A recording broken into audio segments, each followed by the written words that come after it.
बिस्मिल्लाहिर्रहमानिर्रहीम दोस्तों, असी मसनवी रूमी शरीफ पढ़ी रहा हुआसूं। तकरीबन 15 किस्सा थी चुका।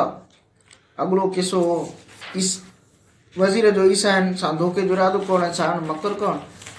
हाणे 16 किस्सो वज़ीर वटि ईसाइन जो गल थियणु ऐं हुन जो राज़ बयान करणु। सद हज़ारा मर्दे तरसा सूएहू अंधक गंधक जमा शुद्धर कुएहू। गिणी लखे ईसाई हुन जी हिमायत में थोरा थोरा थी सदद घिटीअ में गॾु थी विया। वज़ीर इंजील सलीब ऐं निमाज़ जा इसरार बयानु करणु लॻो। वज़ीर जो कमु इहो हो जीअं शिकारी पखी शिकार करण लाइ आवाज़ कढंदो आहे।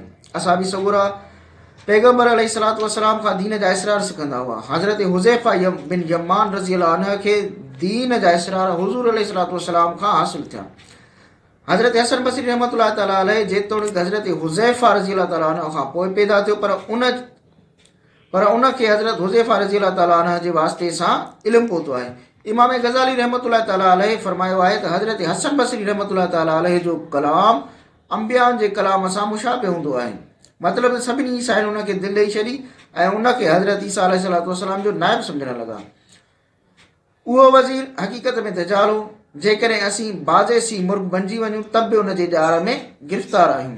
चवनि था सी मुर्ग नाले हिकु नादिरुल वजूद पखी आहे जेको को काफ में रहंदो आहे। उन जे परनि में 30 रंग हूंदा आहिनि। इंसान खे पहिरियां शैतानी विसविसनि खां निजात हासिल करणु घुरिजे, उन खां पोइ पाण लाइ इबादत जो ज़ख़ीरो करे। निमाज़ तॾहिं मुकमल थींदी जॾहिं दिलि में शैतानी विसविसे जी दख़ल न रहे।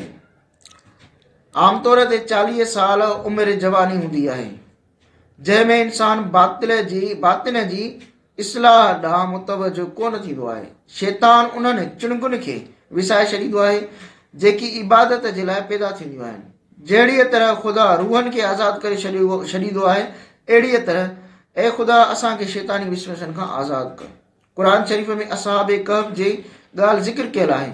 असहाबे कहफ़ बुज़ुर्गनि जी हिकु जमायत हुई जंहिं दकियानूस बादशाह जे ज़माने में वक़्त जे पैगंबर ते ईमान आंदो हो। बादशाह जे ज़ुल्म ऐं ख़ौफ़ खां हिकु गार में वञी लिका हुआ।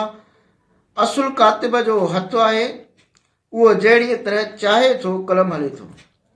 सुतल राति ॾींहं जे अहवाल खां गाफ़िल हूंदो आहे। ख़ुदा जी दस्ते कुदरत में तसरुफ़ कलम वांगुरु आहे।